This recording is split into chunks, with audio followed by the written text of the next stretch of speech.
Bapak-bapak, ibu-ibu, saudara-saudara kaum muslimin rahimakumullah. Dunia ini penuh dengan berbagai macam kesibukan.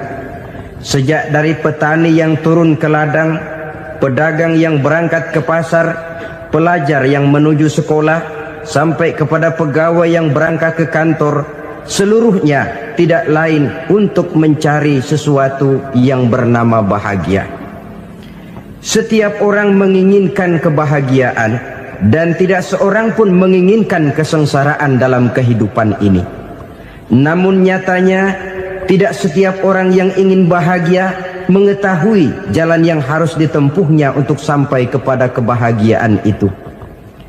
Maka pada kesempatan pertemuan kali ini, saya ingin menyampaikan sebuah hadis dari junjungan kita baginda Nabi besar Muhammad sallallahu alaihi wasallam yang termuat dalam kitab Mukhtarul Ahadits An-Nabawiyah, di mana beliau bersabda, arba'un min sa'adatil mar'i. Ada 4 perkara yang merupakan tanda dari orang bahagia. Saya mau tanya, di antara saudara-saudara yang hadir di sini, apa ada yang kepengen jadi orang sengsara? Ya. Seluruhnya tentu ingin mendapatkan kebahagiaan. Maka menurut resep dari Nabi kita, tanda orang bahagia itu 4. Jadi kalau saudara ingin bahagia, harus mempunyai 4 perkara ini. Yang pertama, orang bahagia itu kata Nabi, darun wasi'un. Punya rumah biar bagus asal gede. Enak ngaturnya. Daripada sudah punya rumah kecil, adanya di pinggir kali, gubuk, kalau hujan bocor, miring lagi, kiamat. Loh, kalau gitu Islam materialis dong. Hadis ini boleh diartikan dengan makna hakiki, arti yang sebenarnya. Boleh diartikan dengan makna majazi, arti kiasan. Kalau dia diartikan dengan arti kias, maka yang dimaksud darun wasi'un ay qalbun wasi'un. Rumah yang luas tidak lain daripada hati yang lapang. Karena di situ kunci kebahagiaan yang sebenarnya. Walaupun kita cuma tinggal di petak berukuran 2 kali 3 meter, kalau hati kita luas rasanya rumah itu.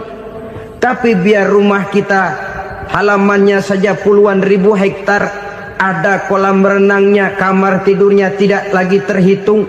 Kalau hati yang menempati rumah itu sempit, maka akan terasa sempit jugalah rumah itu. Tempat bergantungnya tidak lain adalah hati. Marilah kita mencoba melihat berbagai pandangan orang tentang bahagia ini. Ada orang menyangka bahwa bahagia itu kalau dia mendapatkan harta yang sebanyak-banyaknya. Siapa yang banyak harta, dialah raja. Apa yang dia mau, seluruhnya bisa dibeli. Keamanannya, dia bisa menyewa petugas. Seluruh fasilitas untuk menyenangkan kehidupannya bisa dibeli. Pendeknya, hartalah segala-galanya dalam kehidupan. Sampai ada pepatah mengatakan, innad darahima fil amakini kulliha taksur rijala mahabatan wa jalala. Sesungguhnya harta, dinar, dirham, uang, di mana-mana selalu bikin hebat orang yang memilikinya. Coba lihat, orang yang punya duit sama yang enggak punya duit, jangan gaya hidupnya, gaya jalannya aja lain. Wahia lisanun liman arada fasahatan, wahia silahun liman arada qitala. Uang adalah senjata yang paling ampuh bagi orang yang mau pergi perang, dan lidah yang paling fasih bagi orang yang mau bicara. Kalau bicara dengan lidah macet, cobalah bicara dengan harta, lancar. Sampai ada pepatah demikian, segalanya bisa diatur dengan harta. Maka di kalangan orang yang berpandangan semacam itu, seluruh kegiatan hidupnya hanya terfokus kepada bagaimana mengumpulkan harta yang sebanyak-banyaknya. tidak peduli halal haram, tidak kenal sore pagi siang dan malam, tidak sempat sujud, jauh dari agama, jauh dari kehidupan yang bersifat ruhaniyah, jauh dari Allah dan sebagainya, sampai dalam Al-Quran dikelompokkan dalam kelompok yang dinamakan lumazah. Allazi jama'a malahu wa 'addadah yahsabu anna malahu akhladah. Mereka mengumpul-ngumpulkan harta sebanyak-banyaknya dan menyangka bahwa harta yang banyak itu dapat mengekalkan hidupnya, mengekalkan kekayaannya, mengekalkan kebahagiaannya. Saudara hadirin yang berbahagia, kalau pandangan hidup ini benar, artinya kalau harta memang merupakan satu-satunya hal yang dapat membuat orang bahagia, tentu di rumah mewah tidak akan pernah ada tangis derita. Tentu di satu tempat di mana fasilitas hidup serba menunjang tidak ada yang namanya penderitaan. Tapi suka dan duka, sedih dan gembira, senyum dan tawa adalah milik setiap orang, baik dia punya harta maupun dia tidak punya harta. Nyatalah bahwa harta semata-mata bukan merupakan jaminan bahwa orang akan bahagia. Walaupun tanpa harta orang sulit untuk bahagia. Saya mau cerita, ada orang super kaya, namanya Aristotle Onassis, Raja Tanker Yunani. Dia punya kapal tanker saja konon sampai 11 banyaknya. Punya perusahaan penerbangan yang disebut Olympic Airlines. Punya hotel di berbagai kota besar di dunia ini, sejak dari New York, London, Paris, Rome dan sebagainya. Bahkan punya pulau yang dia namakan Pulau Scorpio. Ini kan namanya sudah kaya nggak tanggung-tanggung, punya pulau.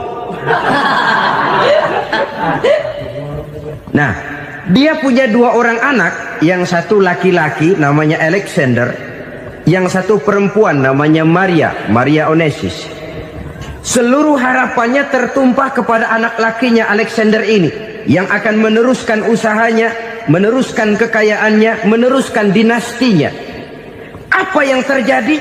Ternyata anak yang dia harapkan yang bernama Alexander ini mati muda dalam kecelakaan pada waktu dia olahraga. Apa olahraganya? Namanya olahraga anak orang kaya, golongan jet set. Olahraganya olahraga pesawat terbang. Jatuh, ya nggak kapungut, habis mati. Tinggal satu anak perempuannya, Maria Onassis. Tapi anak perempuan ini juga malah urakan. Terakhir dia pacaran, bahkan kemudian kawin sama orang Rusia. Rupanya Aristotle Onassis ini broken. Kekayaannya yang berlimpah ruah, perusahaannya yang begitu banyak, siapa yang akan meneruskan? Siapa yang akan menggantikan? Sampai kemudian dia mengurung diri di Pulau Scorpio dan mati di sana secara mengenaskan. Seorang multi jutawan, seorang yang super kaya, mati menyendiri di pulau sepi. Ibarat kata pepatah, anak ayam mati di lumbung. Bukan kekurangan makanan, keurugan makanan. Begitu kehidupan Aristotle Onassis. Dan banyak orang-orang yang sudah demikian kaya sampai dibingungkan oleh kekayaannya sendiri. Telusurilah kehidupan David Rockefeller misalnya, Henry Ford misalnya, Adnan Khashoggi misalnya. Multi jutawan yang kadang-kadang dibuat keder oleh kekayaannya sendiri. Pantas ketika Imam Ali ditawarkan orang, "Ya Ali, kalau kepadamu disuruh pilih ilmu atau harta, kau pilih mana?" Ya jelas pilih ilmu dong. Kenapa?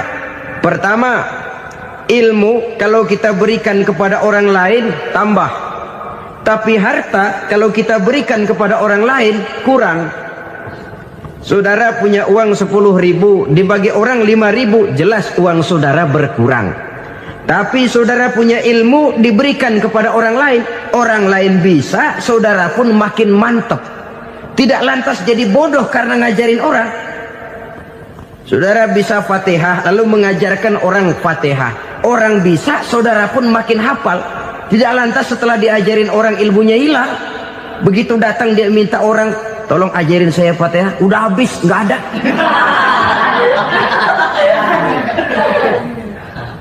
Yang kedua kata Imam Ali, ilmu menjaga kita. Kalau harta, kita yang harus jaga. Makin banyak ilmu, makin terpelihara diri seharusnya. Tetapi makin banyak harta, makin bingung kita jaganya. Sampai kadang-kadang kalau perlu seluruh keliling rumah dipasangi alarm. Belum cukup disewakan anjing besar-besar, pasang di depan pintu, awas anjing galak. Masih belum cukup juga, cari centeng tukang-tukang kepruk jaga rumah. Masih terasa belum aman, padahal rumahnya dikelilingi tembok besar. Di balik tembok ada pintu-pintunya tebal. Di balik pintu itu terbuka masuk kamar, kamar pun ada pintunya, pintunya pun kuat. Masuk ke dalam kamar ada lemari, lemarinya pun pintunya kuat, dikunci, kuncinya pun kuat.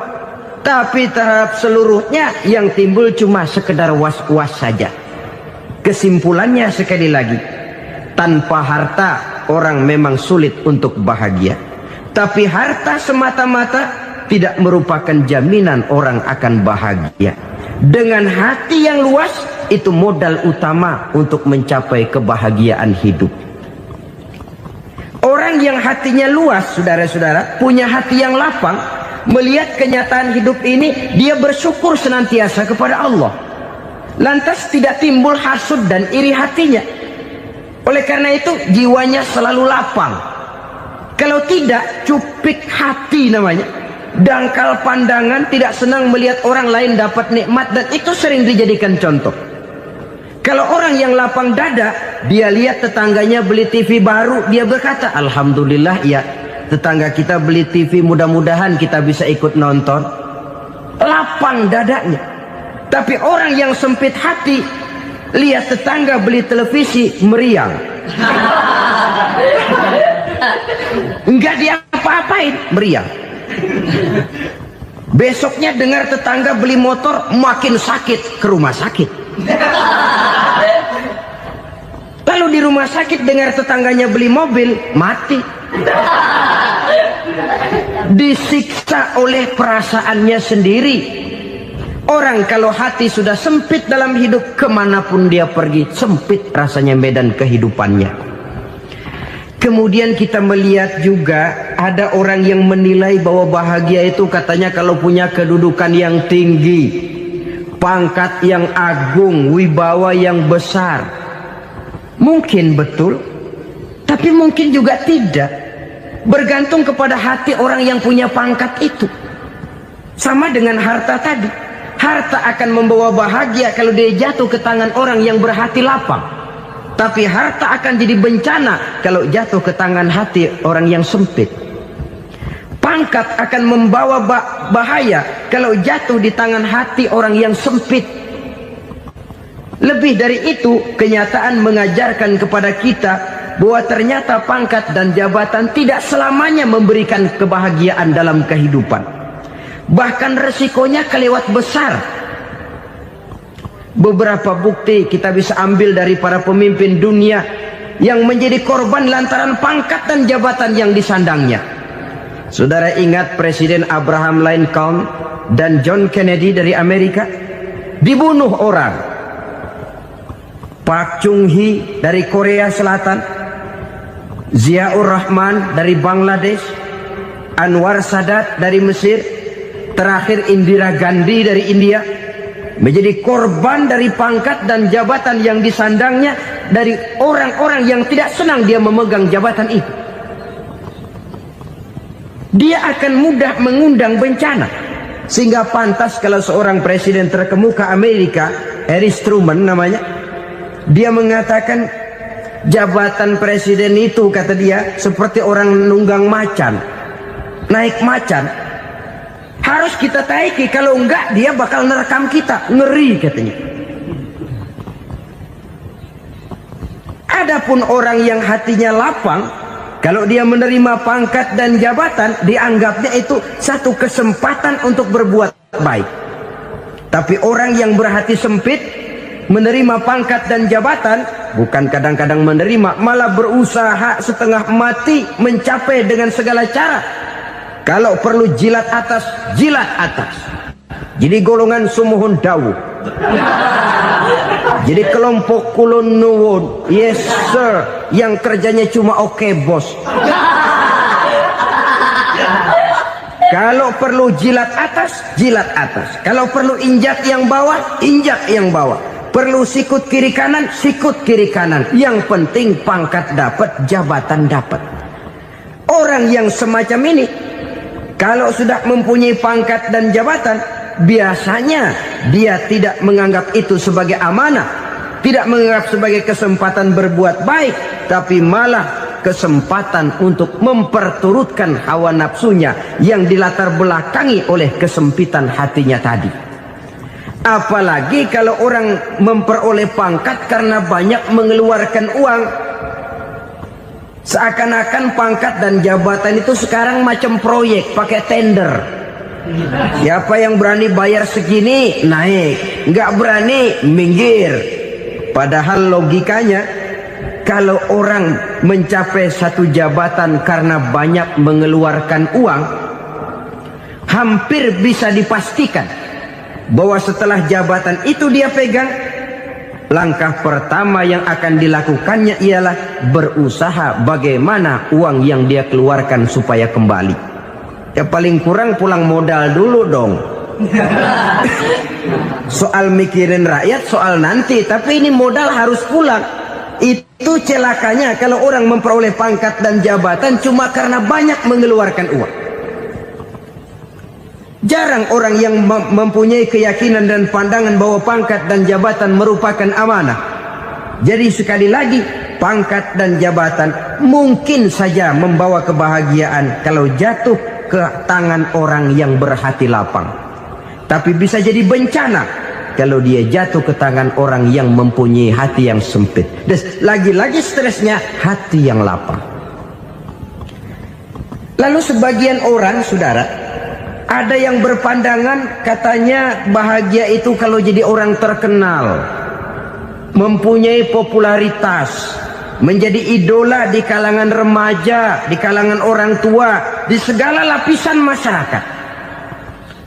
Padahal makin populer orang, makin terikat dia. Ya kalau macam kita ini kan nggak punya nama, nggak populer, tengah malam buta mau nongkrong di warung Tegal aman. Tapi pangkat, jabatan, kedudukan, popularitas menyebabkan kita diikat dengan berbagai macam peraturan. Cuma mandi sama ke WC saja yang nggak dikawal.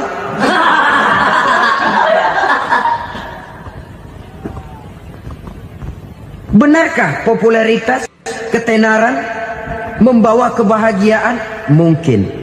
Ya, tapi mungkin juga tidak. Kenapa?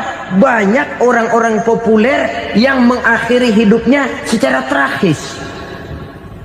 Kita ambil beberapa nama. Di Amerika tahun 60-an ada bintang seksi paling terkenal yang dijuluki seks bom. Bom seks. Sampai sekarang jadi legenda, namanya Marilyn Monroe. Singkatan doublenya itu inisialnya MM, Marilyn Monroe. Terkenal, top, sampai dia mati tahun 62. Namanya sekarang masih saja dibicarakan orang. Kenapa dia bunuh diri? Tidak punya hartakah dia? Banyak. Kurang populerkah dia? Seluruh dunia mengenalnya. Sejak rakyat kecil sampai pejabat tinggi dia punya hubungan. Kenapa? Jenuh. Dia terlahir dalam keadaan yatim. Setelah itu tidak lama dia berangkat remaja, ibunya meninggal. Pindah dari wanita asuh ke wanita asuh sampai 12 orang ibu angkatnya. Dan kekecewaan yang paling parah, setiap laki-laki yang dekat dengannya hanya seperti kapal berlabuh. datang dan pergi silih berganti, padahal dia merindukan seseorang yang bisa melindungi hidupnya. Dia rindukan itu dan dia tidak pernah menemukan. Itu yang akhirnya menyebabkan dia minum pil tidur kelewat dosis, minum obat tidur kebanyakan, ya tidur terus sampai sekarang.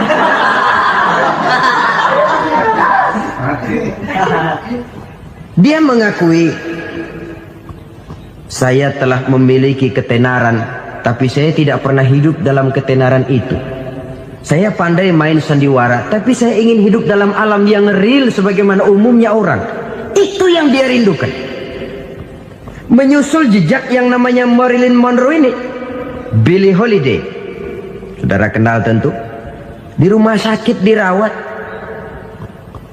Dia juga minum obat overdosis, mati lagi. Jimi Hendrix minum obat tidur overdosis kelewat batas, mati lagi. Lalu yang menghanyutkan diri di danau, Janis Joplin dan Brian Jones. Ini orang-orang populer, orang-orang terkemuka yang mengakhiri hidup secara tragis, bukan karena tidak terkenal, mungkin karena sudah saking terkenalnya. Contoh paling belakangan, Bruce Lee. Wah, ini tukang-tukang keprok tentu kenal siapa dia. Sampai sekarang pun tabir kematiannya masih merupakan misteri.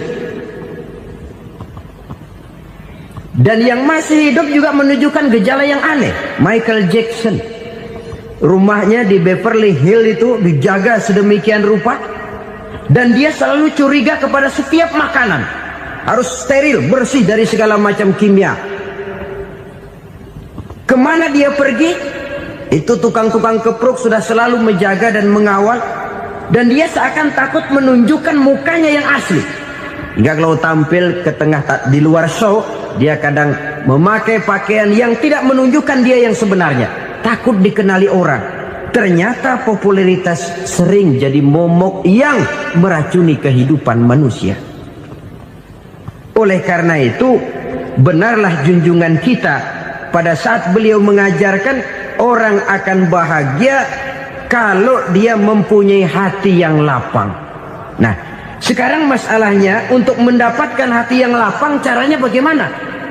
Kita kembali kepada konsep Quran. Allah mengajarkan, ala inna bizikrillahi tatmainnul qulub. Ketahuilah bahwa dengan banyak mengingat Allah, hati akan tenang, jiwa akan lapang. Dengan kata lain, dekat dengan agama, merasakan kehadiran Allah dekat dalam hidup. Itu muara pertama untuk mencapai hati yang lapang. Ala inna bizikrillahi tatmainnul qulub. Jangan macam orang sekarang ingin mendapatkan ketenangan lalu tapak di puncak gunung, di gua-gua, di tempat sepi. Iyalah kalau nggak ada ular. Kalau tergigit ular berbisa, ketenangan belum, mati jelas itu. Islam positif untuk mendapatkan ketenangan. Ala inna bizikrillahi tatmainnul qulubi. Bahwa ketahuilah bahwa dengan banyak mengingat Allah, hati akan tenang, jiwa akan lapang, nuansa pikiran akan luas. Karena yang namanya bahagia ada dimanapun manusia berada. Di kampung ada bahagia, di kota ada bahagia, di ngarai, di lembah, di gunung, di hutan, di lautan, di angkasa luar, dimanapun bahagia itu ada kalau kita bermodalkan hati yang lapang ini. Dan hati akan lapang kalau kita dekat dengan agama. Dekat dengan harta buat sementara hati mungkin tenang, tapi ketenangan yang relatif dan temporer. Apalagi orang tiap kali tambah harta, tiap kali tambah rencana. Itu wajar. Mungkin sebelumnya saudara berpikir, kalau punya duit 5.000 enak nih. Begitu punya duit 5.000, aduh sayang kalau 10.000 aja. Tiap kali tambah harta, tiap kali lain rencana. Makin banyak rencana, makin menjauhkan kita dari yang namanya ketenangan. Padahal ketenangan merupakan unsur utama untuk mencapai bahagia. dan ketenangan itu bermuara dalam hati manusia. Tengoklah kehidupan ini. Orang yang banyak harta dengan orang miskin, berbedakah rasa sakit yang mereka tanggungkan? Rasanya tidak. Walaupun si kaya tidur di kasur empuk berselimutkan sutra mahal, sementara si miskin meringkuk di balai bambu yang keras dan kasar. Apabila maut datang, dia juga tidak pernah pilih bulu. Maut datang menjemput si kaya di singgasana keemasannya, dikelilingi oleh para pengasuh, dayang dan idang serta para pengawal. Dan maut pun datang menjemput si miskin papa, sehingga ia tergelepar di tepian jalan. Kedua-duanya bernama mati. Kalau nyata bahwa sakit yang ditanggung si kaya tidak beda dengan sakit yang ditanggung si miskin, bukan harta semata yang membuat orang bahagia. Hati yang tenang, jiwa yang lapang penuh kedamaian karena banyak berzikir dan mengingat Allah, itu merupakan modal utama untuk mencapai sesuatu yang bernama bahagia.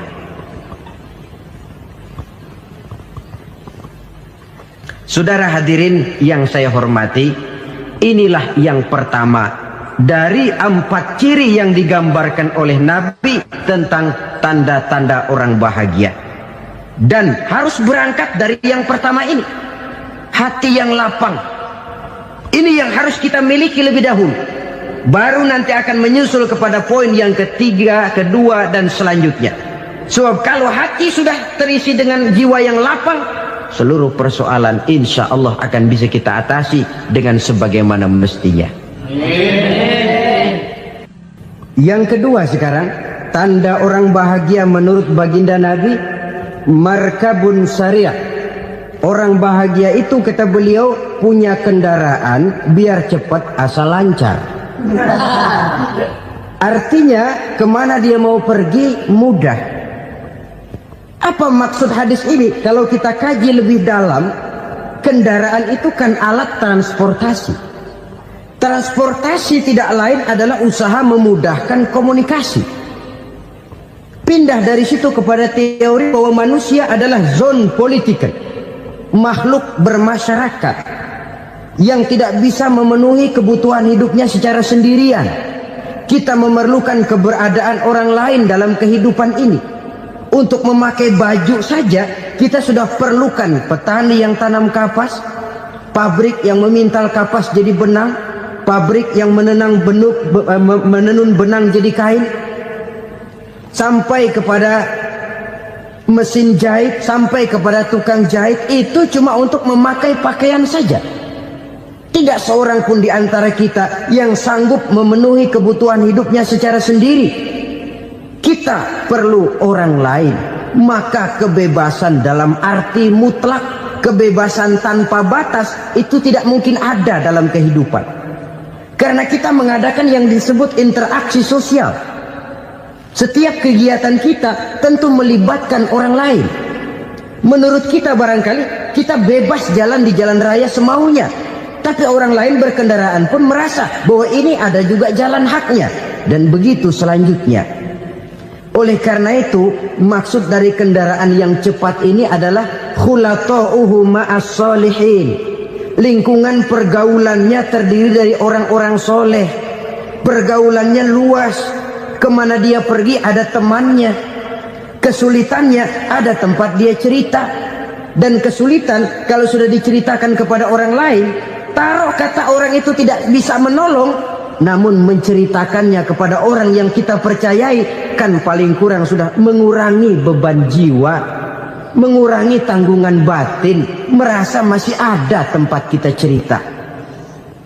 Maka lebih baik orang awam yang mau bergaul ketimbang orang setengah alim tapi ngunci pintu.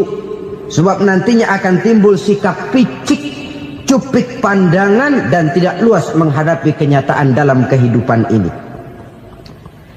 Namun yang harus kita garis bawahi, pergaulan memang mesti luas. Namun jangan sekali-kali lupa bahwa pergaulan sangat besar pengaruhnya dalam ikut membentuk kepribadian manusia. Sehari-hari bisa kita bilang, Kalau kita dekat sama tukang minyak wangi, sekalipun nggak dibagi minyaknya, baunya tentu dapat. Betul? Tapi dekat sama tukang elas, walaupun nggak kena apinya, asapnya mesti kena. Kalau Syauqi mengatakan lebih jelas lagi, man asyaral asrafa asa musyarrafan wa muasyiral anzali ghairu musyarrafin. Awalam taral jildal hakira muqabbalan bisagri lamma sara jildal mushaf. Siapa yang bergaul dengan orang mulia, dia bakal ikut menjadi mulia. Tapi siapa yang berteman dengan orang hina, dia tidak bakal ikut menjadi mulia. Tidakkah kau lihat, kata Syauqi, kulit kambing yang hina pun dicium orang ketika menjadi kantong Quran.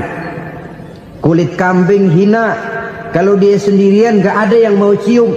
Tapi begitu dia bergaul dengan Quran, menjadi kantong Quran, dipakein minyak wangi, ditaruh di tempat yang tinggi, mau diambil dicium dulu, dibawa dengan penuh hormat dan hati-hati.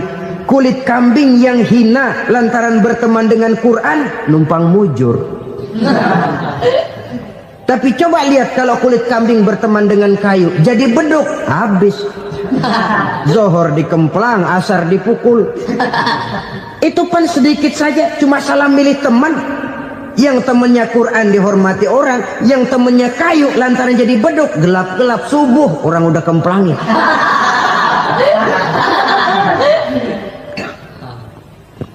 Maka terutama kepada adik-adik remaja yang masih mencari identitas diri, yang ibarat kaset masih kaset kosong, mudah diisi oleh apapun, pandai-pandailah memilih teman dalam bergaul. Karena banyak orang yang tadinya baik-baik, ketika terseret dalam pergaulan dengan orang yang tidak baik, kebaikannya menjadi lentur dan luntur. Tapi berapa banyak bajingan-bajingan tengik, orang-orang yang berlumur noda dan dosa, tiap hari melakukan maksiat, namun bergaul dengan orang yang baik-baik, pada akhirnya sedikit demi sedikit beringsut dan berangsur dia terbiasa mengikuti kebaikan-kebaikan. Saya tekankan ini kepada remaja karena mereka masih mencari identitas diri. Apa yang mereka lihat mereka mau, apa yang mereka dengar mereka ingin tahu. Coba lihat kehidupan remaja. Pulang nonton film Rambo, pengen jadi Rambo, gagah, maunya melekai melulu. Pulang nonton film Superman, pengen bisa terbang. Pulang nonton India, nyanyi melulu. Wajar, mereka masih mencari identitas diri. Saya ini sebenarnya siapa? Lingkungan, pergaulan akan membentuk itu. Karena itu pandai-pandailah bergaul, karena ia sangat besar pengaruhnya dalam ikut membentuk kepribadian manusia. Apalagi sifat yang jelek lebih cepat menularnya ketimbang sifat yang baik. Sifat yang baik, watak yang soleh itu lambat sekali untuk menular. Tapi yang tidak baik, kan prosesnya mah kalau remaja biasanya mula-mula dengar. Karena dengar lalu pengen tahu. Karena pengen tahu lalu ngeliatin. Begitu ngeliatin kan pengen nyobain. Setelah nyobain ketagihan. Nah, ini prosesnya. Yang namanya ganja, morfin, narkotik, awalnya kan begitu. Mula-mula dengar, katanya kalau sudah fly to the sky, sudah melayang ke langit, katanya disitulah puncak kebahagiaan. Mulanya cuma dengar. Karena dengar pengen tahu. Karena pengen tahu lalu ngeliat, kumpul sama orang yang suka ngeganja. Setelah ngeliat, nah pengen ngerasain. Begitu ngerasain, enak juga, ketagihan. Kalau sudah ketagihan jadi penyakit kronis, bisa merembet kepada yang lain. Iya, kalau orang tuanya mampu untuk beli morfin, beli ganja. Kalau tidak kan pikirannya ngayap, jemuran siapa ya gue sahabat. Timbullah perbuatan-perbuatan negatif yang bermula dari salah pergaulan. Apalagi buat adik-adik remaja yang tinggal di kota-kota besar, yang pengaruh budaya, pengaruh kesenian, pengaruh struktur kehidupan yang nampak makin individualistis, di mana persaingan tajam, tensi ekonomi tinggi, orang mudah mengalami stres. Pandai-pandailah dalam bergaul, sekali lagi, karena ia sangat besar pengaruhnya dalam ikut membentuk kepribadian manusia. Orang bahagia punya kendaraan yang cepat, artinya punya pergaulan yang luas, dan lingkungan pergaulannya terdiri dari orang-orang yang soleh. Kemana dia pergi, ada teman. Kesulitannya, ada tempat dia cerita. Tapi kalau sudah menyendiri, hidup sendiri, kesulitan dipikiri sendiri, bisa mati belum waktunya. Tidak ada tempat berbagi rasa, tidak ada tempat bercerita, tidak ada tempat mengurangi beban dalam kehidupan. Pantas betul kalau Islam sangat menggalakkan dan menganjurkan orang kalau sudah sampai waktunya itu untuk melangsungkan nikah. Kata Nabi, ya ma'syarus syabab man istata'a minkumul ba'at falyatazawwaj. Hai para pemuda, kalau sudah mampu memberi nafkah, kawinlah, nikahlah kamu. Kenapa? Sudah ada teman hidup, tempat berbagi rasa. Kesulitan kalau ada tempat cerita akan lebih ringan ketimbang kita telan sendiri, walaupun bobot kesulitannya sama beratnya. Saudara-saudara kaum muslimin rahimakumullah, inilah ciri yang kedua, punya kendaraan biar cepat asal lancar. Kemana kita mau pergi gampang. Dengan kata lain, setelah hati yang luas, pergaulan yang luas. Dua. Yang ketiga sekarang, tanda orang bahagia itu menurut Nabi, misbahun mudhi'un, punya lampu yang terang. Oh, itu enggak problem. Sekarang sudah zamannya listrik masuk desa, Pak. Lampu sudah terang semua. Betul, kalau itu yang dimaksud. Tapi tidak cuma itu. Karena lampu yang dimaksud di sini, lampu yang akan menerangi seluruh perjalanan hidup. Dan perjalanan hidup itu sudah dimulai sejak kita terlahir ke alam ini, sampai masuk ke alam barzah, kumpul di padang mahsyar, sampai ke akhirat. Lampu yang menerangi itu yang diperlukan. Kalau lampu, katakanlah yang paling top sekarang kan lampu jenis Mercury. Taruhlah itu di rumah kita, dia cuma menerangi rumah kita, menerangi hati pun tidak sanggup. Bila kita masuk ke alam barzah, alam kubur, sanggupkah si Mercury yang begitu terang menerangi alam barzah kita? Tidak sanggup lagi. Sanggupkah lampu yang ratusan watt, bahkan puluhan ribu watt menerangi kehidupan di padang mahsyar? Tidak akan sanggup lagi. Kalau demikian, yang dimaksud lampu yang terang di sini apa? Tidak lain amal soleh, kebajikan yang kita lakukan dalam hidup. Itu yang akan jadi lampu penerang. Di dunia nama kita akan terang, jasad kita boleh hancur terkubur tanah, tapi nama kita akan dikenang orang. Begitulah kalau orang meninggalkan kebajikan dalam hidup seperti sekarang. Ribuan orang tiap saat berziarah ke kubur Imam Syafi'i, ke kubur Imam Malik, ke kubur Imam Ghazali, ke kubur orang yang baik-baik, orang yang soleh-soleh. Kebajikannya yang ditinggalkan, yang mengukir namanya dengan tinta emas. Sehingga saudara sudah terbaring di alam kubur, orang lewat, Allah, ini kuburannya Fulan bin Fulan, dulu ini kebaikannya Masya Allah, saya ikut merasakan. Mari kita mampir sebentar, kita Fatihah, mohon disampaikan Allah pahalanya kepada almarhum. Al-Fatihah. Itu kalau orang baik-baik. Lalu saudara tanya, Pak, orang mati dikirimin Fatihah apa nyampe pahalanya? Saya jawab, kalau saudara nggak percaya, mati dulu dah. Nanti saya Fatihain, tungguin di sana. Umpama nggak sampai, balik lagi kemari. Sekarang ini kan maunya otak-otakan saja. Kalau nggak masuk otak, nggak percaya. Padahal alam gaib itu nggak bisa diotak-otakin. Sama saja dengan saudara pernah dengar cerita kapal tanpa emas tenggelam kan? Pernah nggak? Di mana? Ya, di laut Masalembo. Begitu ke tanpa emas tenggelam, ratusan penumpang itu terjun ke laut, dipermainkan gelombang, berjuang menghadapi maut itu.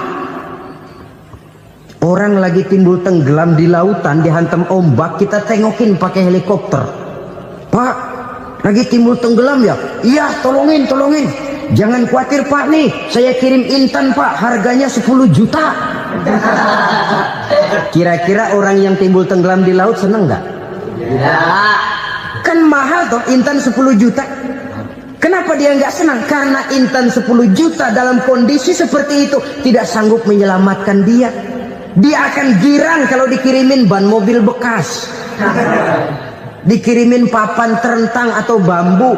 Intan yang 10 juta dia nggak girang, ban mobil bekas yang 1000 perak tuh pegang, itu yang dia girang betul. Inilah sebabnya Nabi berkata, mal mayyitu fi qabrihi illa kal ghariqil mutaghawwis. Orang yang meninggal di alam kuburnya seperti orang timbul tenggelam di lautan. Yantaziru da'watan min ahli, menunggu doa dari keluarganya yang masih hidup. Duh, bapak saya sudah meninggal, saya sayang benar sama dia. Kirimin kulkas ke kuburannya Itu sama saja dengan tadi orang tenggelam di lautan dikirimi intan yang harganya 10 juta, tidak sampai. Begitulah kalau kebajikan yang kita tinggalkan dalam hidup, sudah mati pun kubur kita masih diziarahi orang. Tapi kalau jahat yang kita tinggalkan, boro-boro lah orang mau doa lewat dekat kuburan kita juga serem. Tuh bajingan no, dulu mati dipendem di situ tuh. Jangan lewat situ, ntar kesurupan, jangan. Lewat saja orang ngeri. Konon lagi membacakan Fatihah dan mengirimkan doa. Hidup pada hakikatnya adalah kesempatan untuk berbuat baik. Maka sekali kesempatan itu diberikan, manfaatkan dengan sebaiknya. Sebab kesempatan kedua tidak akan pernah ada. Kesempatan berbuat baik di sini, di akhirat sudah pembalasan namanya. Sekali kesempatan itu dicabut, dia tidak akan pernah dikembalikan lagi. Kata Iqbal, hidup tidak mundur ke belakang, Bung. Berhenti diinjak orang, mundur hancur. Tidak ada kata mundur dalam hidup ini. Berhenti diinjak orang, mundur kecebur. Tidak ada kata lain, harus maju dalam kehidupan dalam artian yang positif. Hidup adalah kesempatan untuk mengumpulkan kebajikan yang sebanyak-banyaknya. Di situ nilai daripada manusia. Sekarang ini memang nggak kelihatan kok, orang yang banyak pahala sama yang banyak dosa nggak kelihatan kok. Barangkali kalau habis bikin dosa palanya pada benjol, mungkin orang takut sama dosa. Tapi sekarang sama saja, orang yang banyak dosa dengan yang nggak banyak dosa jalan bareng dari belakang, sama, nggak kelihatan beda. Tapi ada waktunya di mana pahala memegang peranan, di mana dosa diperlihatkan. Sama saja kalau kita bawa mobil siang, lampu kan nggak begitu berfungsi. Apa lalu bilang, alah ini lampu berat-beratin, copot-copotin aja dah. Tidak perlu begitu. Kenapa? Pada suatu saat malam senja akan datang. Bila matahari terbenam, senja pun datang, gelap mulai merayap, disitulah baru terasa perlunya lampu. Pahala begitu. Sekarang orang yang nggak ada pahalanya nggak kelihatan dalam kehidupan. Tapi pada suatu saat senja kehidupan akan datang. Ajal merenggut nyawa, malam merayap, dan hidup mulai diliputi kegelapan di alam barzakh. Dikala itu kalau nggak punya lampu, alangkah malangnya kita. Sebab amal yang baik, kata Nabi, di alam barzakh itu akan diciptakan menjadi perempuan yang cantik menemani kita. Amal yang jahat akan menjadi orang yang paling jelek nemenin kita. Sudah di tempat gelap yang nemenin jelek.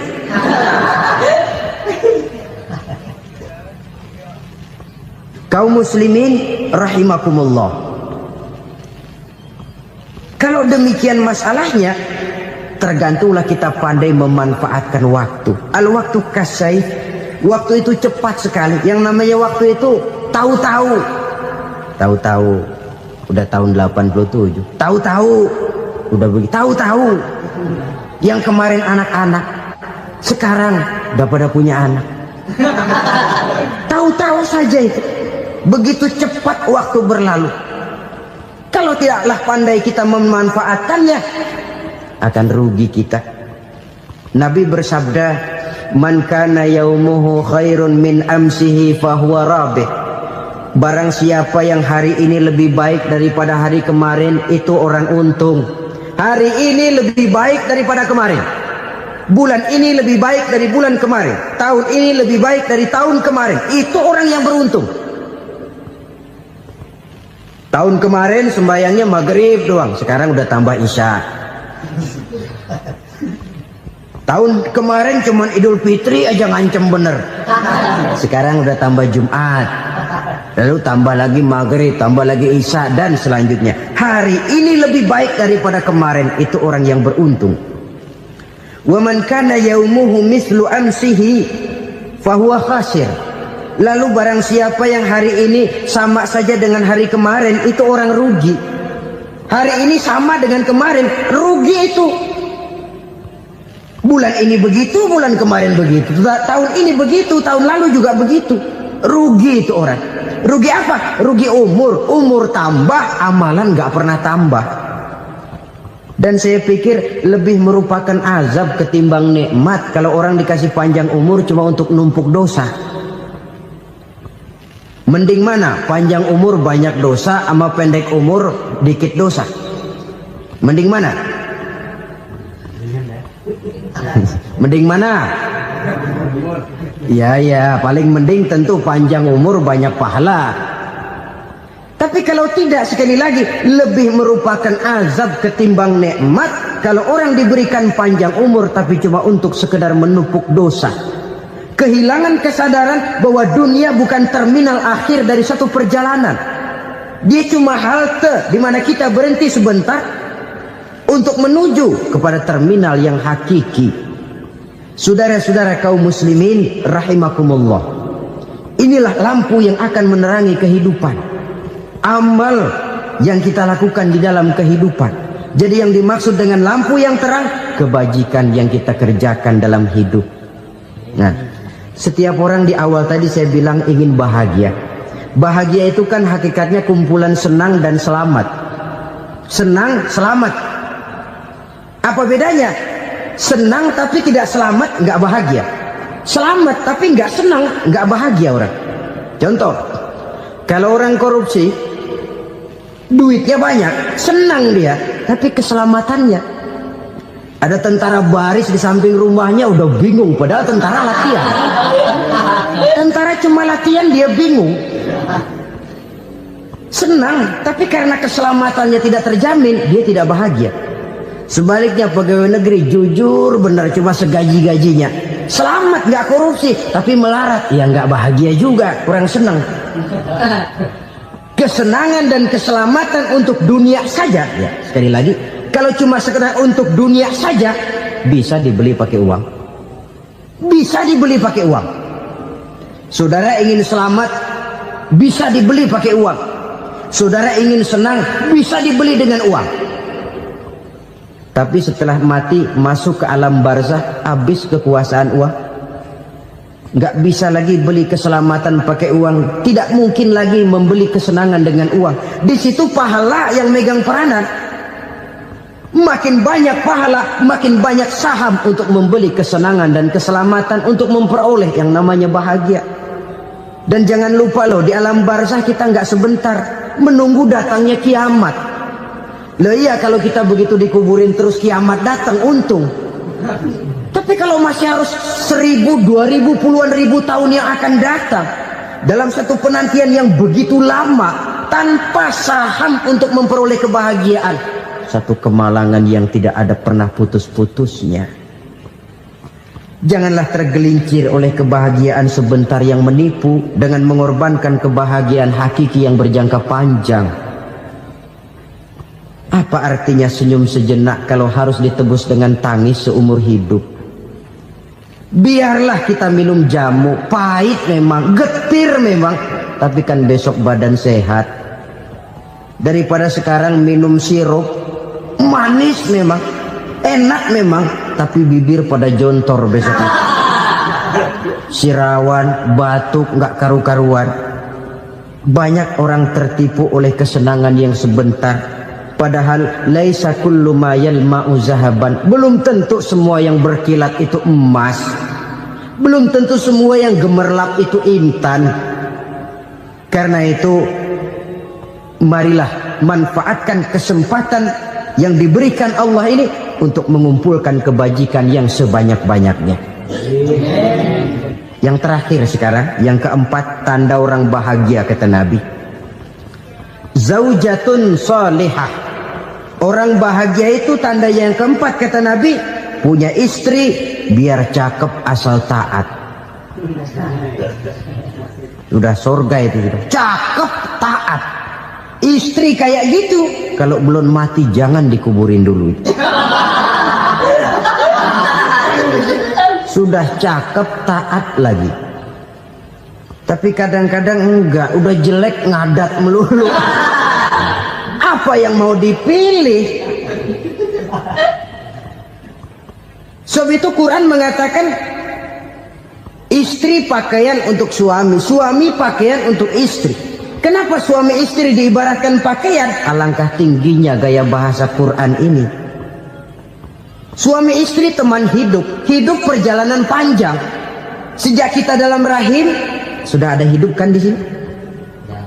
Sampai ke alam dunia, masuk ke alam barzah, kumpul di padang mahsyar, sampai menuju akhirat, itu perjalanan hidup.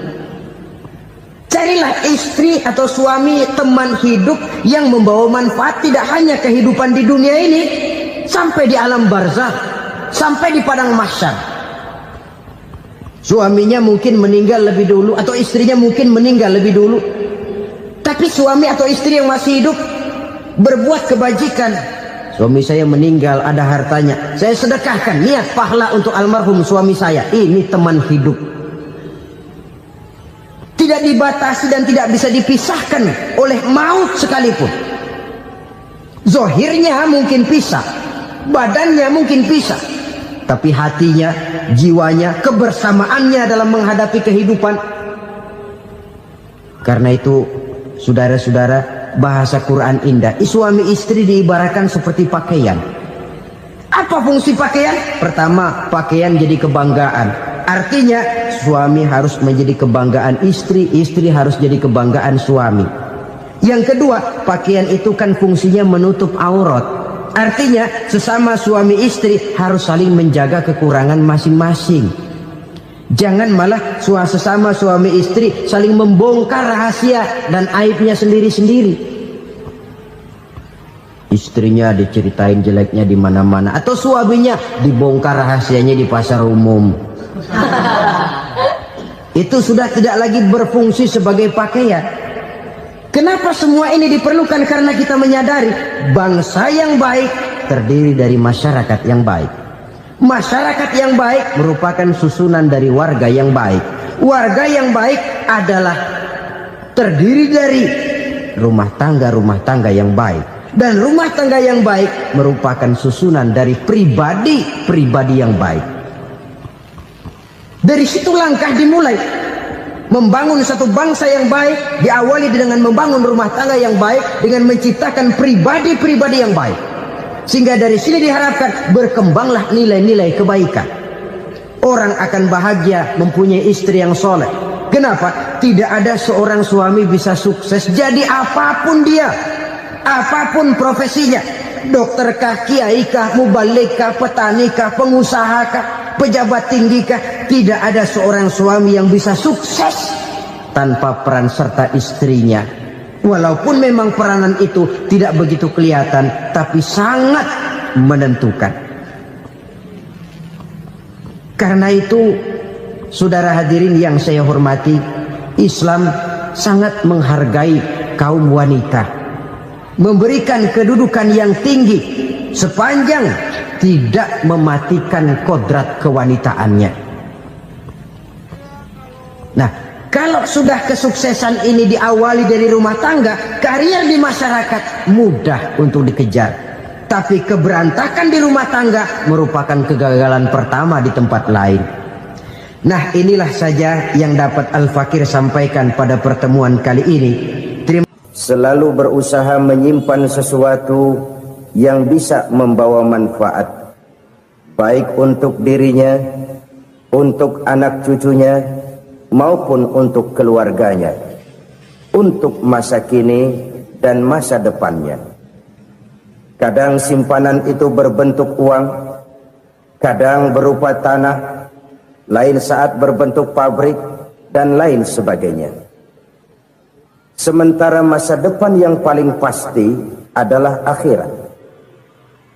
Jika untuk masa depan dunia kita rela memeras keringat, membanting tulang, pergi pagi dan pulang petang, menyimpan uang, menyimpan tanah, menyimpan pabrik, pernahkah kita merenung jika satu saat kiamat datang, kita dibangkitkan dari kubur masing-masing, berdiri di padang mahsyar untuk mempertanggungjawabkan seluruh kegiatan hidup kita di dunia ini, lalu kita akan menuju ke alam akhirat. Sudahkah kita mempunyai simpanan untuk akhirat kita? Pada pertemuan kali ini saya ingin menyampaikan sebuah hadis di mana Rasulullah sallallahu alaihi wasallam bersabda, "Arba'un min kanzil jannah." Simpanan sorga ada 4 macam. Yang pertama, ikhfa'us sadaqah, menyembunyikan sedekah. Saudara-saudara kaum muslimin, sebagaimana yang kita maklum bahwa Allah Subhanahu wa taala melebihkan sebagian rezeki dari kita terhadap yang lain. Ada yang kaya, ada yang setengah kaya, ada yang miskin, ada yang setengah miskin, dan selanjutnya. Ada yang gajinya kecil tapi penghasilannya gede. Ada yang penghasilannya gede tapi nggak punya gaji. Ada juga yang memang gajinya gede dan penghasilannya gede. Kelebihan rezeki merupakan sunnatullah dan tidak harus membuat kita merasa lebih dari yang lain. Bahkan sebaliknya, kelebihan itu harus membuat kita ringan tangan untuk menolong mereka yang memang memerlukan pertolongan. Kalau saudara diberikan ilmu, maka pertanyaan akhirat cuma satu: ilmumu kau amalkan untuk apa? Kalau saudara diberikan umur yang panjang, pengadilan akhirat juga bertanya satu: umurmu kau habiskan di mana? Tapi kalau saudara diberikan harta, pengadilan akhirat akan bertanya dua: hartamu kau dapat dari mana? Kau belanjakan kemana? Dari mananya ditanya, dan kemananya juga ditanya. Oleh karena kita akan dimintakan pertanggungan jawab, maka amanah yang bernama harta ini harus kita gunakan dengan sebaik-baiknya. Ada penggunaan yang merupakan kewajiban, itu zakat namanya. Ada penggunaan yang sewaktu-waktu, itu infak namanya. Ada yang lebih sewaktu-waktu lagi, dan itu sedekah namanya. Zakat dia terikat oleh haul dan nisab, oleh putaran batas waktu dan ukuran dari harta itu sendiri. Sedangkan infak terikat oleh situasi dan kondisi perekonomian seseorang. Sedangkan sedekah tidak terikat dengan apapun. Dalam kondisi seperti apapun kita bisa melakukan sedekah dengan yang terkecil sekalipun. Sampai-sampai Rasulullah sallallahu alaihi wasallam mengajarkan, la tahkiranna minal ma'rufi syai'an walau an talqa akhaka biwajhin talik. Atau ada hadis, tabassumuka fi wajhi akhika laka shadaqah. Senyumanmu kepada temanmu adalah sedekah. Jadi untuk melakukan sedekah tidak harus dalam berbentuk uang. Dengan ilmu kita bisa sedekah, dengan tenaga kita bisa bersedekah, dengan pikiran kita bisa bersedekah, bahkan senyum kepada teman itu pun sedekah. Jadi kalau sedekah dengan uang memang belum punya uang, nyengir aja banyakin. Itu asal pada tempatnya, jangan lalu ketemu tiang listrik cengengesan. Tentu tidak pada tempatnya dan tidak wajar. Nah, sedekah yang paling dicintai Allah adalah sedekah yang disembunyikan. Artinya, jauh dari sifat riya. Kan kadang-kadang ada orang sedekah itu disebutkan namanya, apa tidak bagus? Kalau memang niatnya ikhlas, ya bagus-bagus saja. Untuk memberikan sugesti kepada yang lain. Si Fulan bin Fulan nyumbang sekian, diumumkan. Boleh kalau niatnya untuk memberikan rangsangan kepada yang lain supaya dia menyumbang lebih besar dari orang tadi. Tapi kalau itu mendatangkan riya, maka sedekah yang paling dicintai Allah adalah sedekah yang disembunyikan. Tangan kiri saja tidak tahu apa yang diberikan oleh tangan kanan. Sedekah yang dilakukan dengan ikhlas akan merupakan perbendaharaan surga, tersembunyi dari pandangan orang lain, tidak seorang pun tahu. Karena memang sikap yang baik adalah melupakan kebaikan dan mengingat kesalahan. Itu salah satu ciri orang bahagia. Orang yang selalu mengingat kesalahannya dan berusaha melupakan segala kebaikannya. Kalau dia akan ada kebaikan, dia tidak bisa ikut, dia merasa rugi karena dia merasa belum pernah berbuat baik. Tapi kalau akan melakukan kesalahan baru, dia ingat kesalahan yang sudah-sudah, sehingga terhalang baginya untuk melakukan satu kesalahan baru. Demikianlah saudara-saudara, bahwa Allah melebihkan rizki sebagian kita dari yang lain, agar terjadi tolong-menolong dalam kehidupan ini. Jadi kesenjangan yang nature, kesenjangan yang alami, itu sunnatullah. Ada yang kaya, ada yang miskin, ada yang kelas menengah. Nah, kenapa lalu sekarang kita berusaha mengentaskan kemiskinan? Oleh karena adanya kesenjangan struktural. Kalau yang kaya bisa semakin kaya, kenapa yang miskin tidak bisa naik jadi ikut sedikit kaya? Sebab pada dasarnya Islam adalah agama yang sejak turunnya sudah berupaya memerangi kemiskinan. Bahkan dikatakan kemiskinan itu mendekatkan kepada kekufuran. Orang kalau miskin udah dekat banget sama kafir. Gampang menjadi kafir. Berapa banyak saudara-saudara kita yang oleh karena soal perut, oleh karena soal materi, terpaksa meninggalkan dan menanggalkan akidahnya. Menjual petunjuk yang diberikan Allah dengan kesenangan dunia yang cuma sebentar ini. Na'udzubillah, summa na'udzubillah. Jadi makin kita sembunyikan satu sedekah, semakin banyak perbendaharaan kita di surga. Sedekah yang paling dicintai Allah adalah sedekah yang disembunyikan. Malahan ada seorang sufi, dia punya kebiasaan kalau pergi sholat Jumat dia bawa uang, itu uang dia taruh di bawah tikar masjid. Dia niat sedekah kepada siapa saja yang nemuin itu duit. Maksudnya apa? Supaya yang nemuin nggak tahu siapa yang punya duit. Demikian dia saking ingin menyembunyikan sedekahnya. Karena sifat riya itu bisa memakan amal kita sendiri. Riya itu termasuk menyebut-nyebut kebaikan kita. Orang yang suka nepuk dada, sedikit-sedikit ngitungnya kalau nggak gua. Tuh kalau nggak gua tuh. Tuh yang belas itu kalau nggak gua, kalau nggak gua. Iya kalau nggak lu kenapa emang? Orang yang suka menepuk jasa. Tuh, biasanya memang begitu saudara-saudara. Kalau perang lagi berkecamuk, orang nggak sempat ngaku jadi pahlawan. Tapi begitu perang selesai, yang kagak kenal bedil ngaku pahlawan, mas. Itu sesuatu yang biasa. Oleh karenanya, orang-orang yang ikhlas dalam bersedekah, disembunyikannya sedekah itu, Allah cinta betul. Malahan ada hadis memberikan jaminan, inna sedaqatal mar'il muslimi tazidu fil umri wa tadfa'u mitatas su'i. Sesungguhnya sedekahnya seorang mukmin tazidu fil umri, bisa menambah umur panjang. Wa tadfa'u mitatas su'i, dan menyelamatkan manusia dari mati secara su'ul khatimah. Jadi siapa yang kepengen panjang umur, banyaklah sedekah. Yang bosan hidup, pelit terus.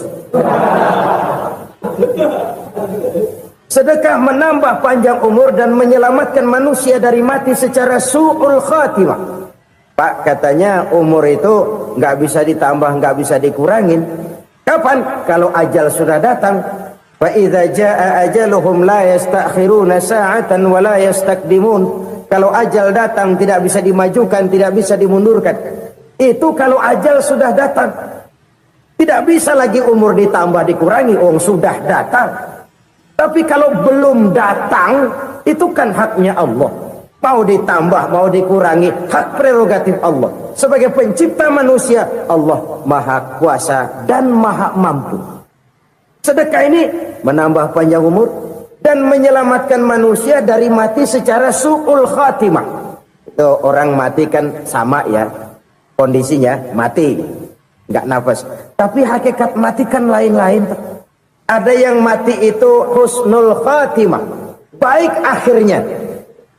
Misalnya lagi ngaji mati, lagi sholat mati, lagi sedekah mati. Ini yang dinamakan dengan husnul khatimah, baik di akhirnya. Sebaliknya ada yang su'ul khatimah, jelek di akhirnya. Ini yang jadi catatan akhir. Lagi nyekek botol, mampus. Lagi banting kartu, modar. Su'ul khatimah, jelek pada akhirnya. Sedekah menyelamatkan manusia dari mati secara su'ul khatimah. Dan kita semua kepengen mendapat husnul khatimah, jauh dari su'ul khatimah. Oleh sebab itu yang bisa menyelamatkan kita dari penyakit itu antara lain adalah sedekah yang disembunyikan, yang dikerjakan dengan ikhlas karena Allah. Tidak karena kepengen dipuji orang, tidak karena ingin dikatakan orang pemurah, sebab orang dermawan itu orang yang memberi tanpa harus diminta. Kalau masih harus diminta, ya belum dermawan namanya, masih harus diminta. Kalau nggak diminta ya tulus, lolos, polos. Saudara-saudara kaum muslimin rahimakumullah. Harta adalah amanat dan akan kita pertanggungjawabkan. Allah melebihkan rizki sebagian kita dari yang lain agar kita saling tolong menolong, bantu membantu. Nabi janjikan siapa yang meringankan beban saudaranya muslim di dunia, Allah akan meringankan bebannya di akhirat nanti. Sebuah jaminan dari baginda Nabi. Si orang yang kita bantu barangkali tidak bisa membalas, Allah yang akan membalas lewat jalan lain yang tidak pernah kita sangka-sangka. Ada orang tanya, Pak, ini ada orang nyumbang masjid sambil marah-marah, bagaimana? Saya bilang sumbangannya aja ambil, marahnya jangan. Marahnya jangan diambil, itu urusan dia. Saudara-saudara kaum muslimin rahimakumullah. Umat Islam ini kan umat yang punya potensi besar. Kadang kita merenung, kenapa kadang-kadang pembangunan masjid kok lambat sekali? Kalau hotel hari ini peletakan pertama, bulan depan peresmian. Supermarket hari ini peletakan batu pertama, minggu depan peresmian. Tapi kalau sudah yang namanya masjid, kadang-kadang peletakan batu pertama sekaligus jadi batu terakhir. 3 tahun, 4 tahun, campur nebar jalak di jalanan, duit dijaring kayak ikan sepat. Apa tidak ada orang Islam yang kaya? Banyak. Apa tidak ada pengusaha muslim yang jadi konglomerat? Ada. Lalu yang belum banyak itu yang komit terhadap nilai-nilai agamanya. Akhirnya kita jatuh jadi umat yang lemah. Belum ada pengusaha konglomerat muslim buka pabrik super mie cap beduk misalnya umpamanya atau pabrik kecap cap sorban supaya identitas keislamannya sedikit kelihatan. Kita jatuh jadi umat yang lemah karena potensi tidak terinventarisir dengan baik. Kita ini ibarat kompor yang cuma matengin nasi orang lain. Potensi kita dimanfaatkan oleh orang lain. Ukhuwah Islamiyah kita baru terbatas kepada silaturahmi. Ukhuwah di bidang ekonomi kita lemah, ukhuwah di bidang kebudayaan kita lemah, apalagi ukhuwah di bidang politik kita lebih rapuh lagi. Padahal ukhuwah itu adalah totalitas kehidupan manusia, menyangkut ipolek sosbud, memerlukan nilai-nilai ukhuwah. Jadi oleh karena itu mari kita menyadari di dalam harta kita, walaupun kita yang cari, pergi pagi, pulang sore, peras keringat, banting tulang, di sana ada harta anak yatim. Di sana ada hak masjid. di sana ada hak pesantren, di sana ada hak jihad. Berbahagialah seseorang apabila dia oleh Allah dijadikan keran. Keran itu menyimpan air, tapi tidak untuk dirinya, tapi disalurkannya kepada mereka yang memang memerlukannya. Saudara-saudara kaum muslimin rahimakumullah, ini yang pertama. Jadi perbendaharaan surga adalah menyembunyikan sedekah. Orang lain nggak tahu, kita pun nggak pernah ngitung-ngitung. Kita anggap lewat begitu saja, padahal itu deposit akhirat. Satu. Yang kedua, perbendaharaan surga itu apa? Wa kitmanul musibah, menyembunyikan kesulitan. Kadang orang takut menghadapi kesulitan, tapi makin kita merenung, hidup ini kan sebenarnya urusan. Takut sama urusan, ya jangan hidup. Tandanya orang hidup itu kalau punya urusan. Urusan merupakan problem. Problem sering menimbulkan kesulitan. Kesulitan bukan untuk ditakuti, tapi untuk diatasi dan dicarikan jalan keluarnya. Siapa sih orangnya yang nggak pernah sulit-sulit? Makin tinggi status sosialnya, makin gede urusannya. Makin tinggi kualitas imannya, makin berat tingkat kesulitannya. Cuma memang yang namanya enak itu seperti pelangi. Biang lala itu nggak pernah di atas kepala kita, di atas kepala orang melulu. Lo sih enak lo, kata kita. Dia juga bilang yang enak kan lo. Pelangi itu nggak pernah di atas kepala kita. Kata tukang beca, aduh enak ya naik Mercy. Kata tukang beca, apa yang di dalam mobil Mercy? Aduh enak bener tukang beca, di jok ngeringkuk ngorok pules bener. Saya kamar pakai AC, sejuk, tempat tidur sutra, empuk, alga, spring bed, gula kulik, nggak bisa pulas kalau belum minum Valium, belum tidur. Enak bener tukang beca, di jok ngorok nggak tahu wetan kulon. Si tukang beca bilang yang di Mercy enak, yang di Mercy bilang tukang beca enak. Inilah enak, nggak pernah di atas kepala kita, di atas kepala orang lain melulu enak itu. Nah, saudara-saudara, yang merupakan perbendaharaan surga itu orang yang bisa menyembunyikan kesulitan, baik pribadi ataupun rumah tangga. Nih terutama rumah tangga yang jadi soalnya. Kadang-kadang kita ini kalau senang, sebaliknya kalau senang kita diam, kalem aja, cuek. Banyak banget duit kita bawaan, diam aja udah. Malah ketemu orang takut. Tapi begitu susah, sekampung tahu. Padahal Nabi mengajarkan perbendaharaan surga itu menyembunyikan musibah, menyembunyikan kesulitan. Kalau enak, cerita sama orang-orang. Kalau nggak enak, rasain sendiri, tekan sendiri, atasin sendiri. Kita kan sebaliknya. Tenang kita diam, asal lagi susah, paling tidak kita nyari teman buat cerita kesusahan. Siapa orangnya yang nggak pernah susah? Cuma soalnya bagaimana kita mengatasi kesusahan itu sendiri. Begitu juga misalnya kalau orang sudah berumah tangga, itu orang tuanya harus menjadi tempat dia cerita yang enak-enak saja. Yang nggak enak rasain berdua, selesaikan berdua, atasin berdua. Jangan dibalik. Asal senang diam, giliran susah saja. Maknya laporan. Terbalik. Bisa menjaga security informasi.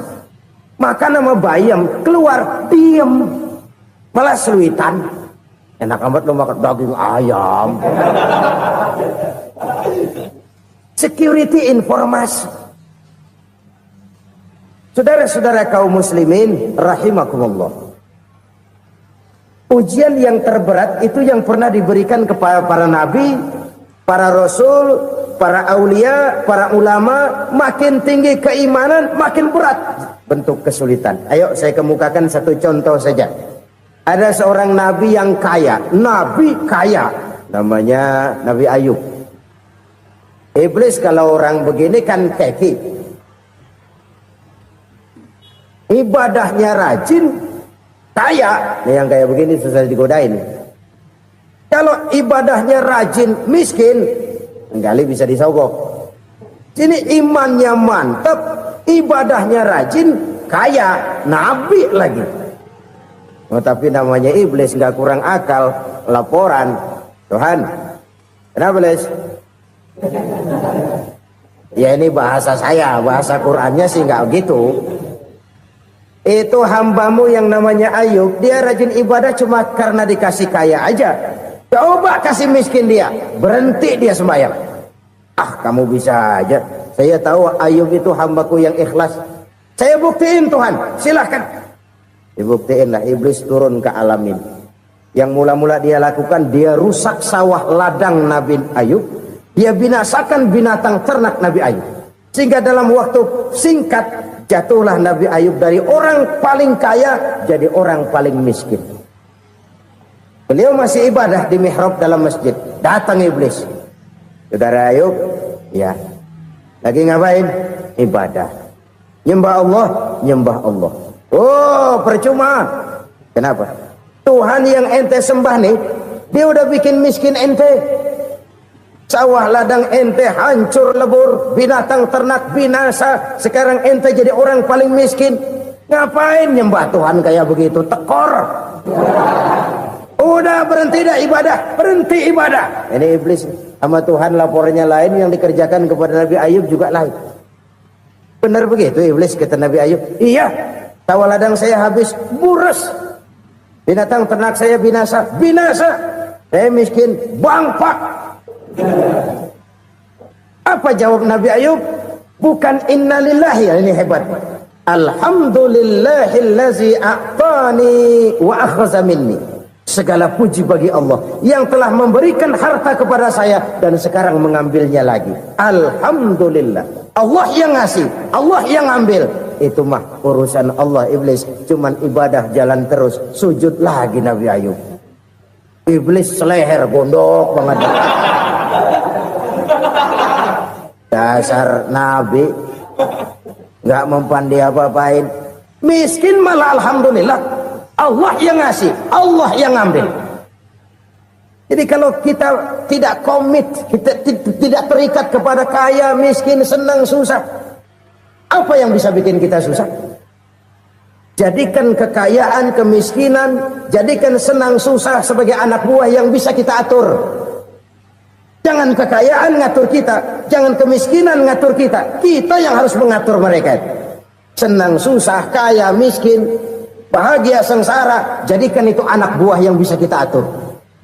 Kalau sekarang kita kaya, lain saat boleh jadi kita miskin, semiskin-miskinnya. Allah yang ngasih, Allah yang ambil. Tenaga mana yang bisa menghalangi? Ibadah jalan terus. Iblis makin gondok. Dasar Nabi loh. Akhirnya apa? Nabi Ayub dikerjain, diberikan penyakit. Demikian fatal penyakitnya. Bayangin, udah miskin sakit. Masya Allah. Miskin sakit. Sakitnya nggak lama, kira-kira 16 tahun. Istrinya 3, 2 mental minta ceraiin. Ngerawatin laki bengek begini. Senang belum tentu, susah udah pasti nih. Cerai aja, cerai dah. Cerai. Tinggal satu Siti Rahmah yang setia menemani beliau. Sesetia-setianya hati perempuan. Satu saat Siti Rahmah bilang, "Bang, iya, abang kan Nabi bang. Lalu namanya Nabi kan doanya jarang meleset bang. Maksud kamu minta kenapa sih sama Tuhan biar abang sembuh baik dah bang?" Siti Rahmah, iya. Saya sakit berapa tahun sih dah? 16 tahun bang. Sebelum ini saya sehat berapa tahun? Ya kira-kira 60 tahun bang. Nah coba ente banding-bandingin Rahmah. Saya dikasih sehat 60 tahun. Dikasih sakit 16 tahun. Sudah nggak sabar mau doa kepada Allah minta sembuh. Saya malu kepada Allah. Diuji dengan yang luar biasa seperti ini, tidak mengganggu stabilitas kehambaannya. Dia tetap menghamba kepada Allah Subhanahu wa ta'ala. Saudara-saudara kaum muslimin rahimakumullah.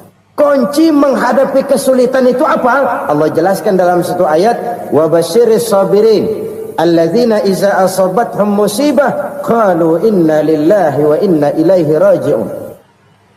Gembirakan orang-orang yang sabar Siapa mereka itu? Yang apabila mendapat musibah mereka kembali kepada keyakinan dasar. Segalanya dari Allah dan segalanya akan kembali kepada Allah.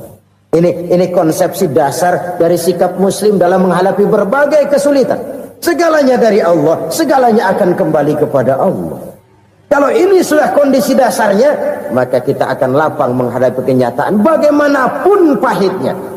Apakah itu namanya miskin, apakah itu namanya sakit, bahkan maut sekalipun. Maut sekalipun. Segalanya dari Allah, segalanya akan kembali kepada Allah. Ini sikap hidup, bukan sekedar ucapan. Kita kadang-kadang menjadikannya sebagai ucapan. Mulutnya sehingga berhenti, innalillahi wa inna ilaihi rajiun, tapi nangisnya terus gerung-gerungan. Bukan itu, ini kesadaran moral. Kalau segalanya dari Allah, segalanya kembali kepada Allah, kan sebenarnya cuma nunggu giliran. Hari ini saya nyembayangin dia, entah hari apa saya disembayangin orang. Hari ini saya antar dia ke kubur, entah hari apa orang nganterin saya ke kubur. Hari ini saya tahlilkan dia, entah nanti kapan orang tahlilkan saya. Segalanya dari Allah, segalanya akan kembali juga kepada Allah. Oleh sebab itu saudara-saudara, kesulitan bukan untuk ditakuti. Kesulitan justru untuk diatasi, dicarikan jalan keluarnya. Dan tidak ada orang yang tidak pernah mendapat kesulitan. Tidak ada. Semakin tinggi status sosial, semakin tinggi kualitas keimanan, semakin besar juga tingkat kesulitan. Hanya saja bagaimana cara kita mengatasinya. Dan Al-Quran menyatakan, inna ma'al usri yusra. Di balik kesulitan itu pasti ada kemudahan. Roda itu berputar. Karena itu Rasulullah sallallahu alaihi wasallam mengingatkan kepada kita, ta'arraf ila Allah fir raha ya'rifka fis syiddah. Ingatlah kepada Allah di waktu kamu senang, supaya Allah ingat kepada kamu di waktu kamu susah. Kalau waktu senang kita ingat kepada Allah, kita susah, Allah tidak akan meninggalkan kita. Tapi kalau waktu senang kita jauh dari Allah, sujud tidak sempat, dengan masjid jauh, ketika senang kita lupakan Allah. Nanti begitu kita susah, Allah lupakan kita. Dan itu menyakitkan. Oleh karena itu orang-orang tua kita dulu bilang, kalau lagi sehat ingat-ingat lu bakal sakit nanti. Kalau lagi kaya ingat-ingat satu saat kita bakal jatuh miskin. Bahkan kalau lagi muda ingat-ingat kita bakal tua. Dan yang terpenting, kalau lagi hidup ingat-ingat kita bakal mati. Saudara-saudara kaum muslimin rahimakumullah. Jadi yang kedua yang merupakan perbendaharaan surga, menyembunyikan musibah. Saudara-saudara kaum muslimin rahimakumullah. Hal ketiga yang merupakan perbendaharaan surga adalah wasilatur rahmi. Orang yang suka bersilaturahmi. Sebagaimana yang kita maklum bahwa manusia adalah makhluk yang disebut zon politika. Makhluk sosial yang tidak mungkin hidup sendiri-sendiri. Betapa dan siapapun kita memerlukan orang lain. Bodoh betul manusia kalau tinggal di tengah masyarakat tapi tidak mau bermasyarakat. Merasa hebat sendiri, pintar sendiri, gagah sendiri, kaya sendiri. Mungkin kalau mati juga ngubur sendiri.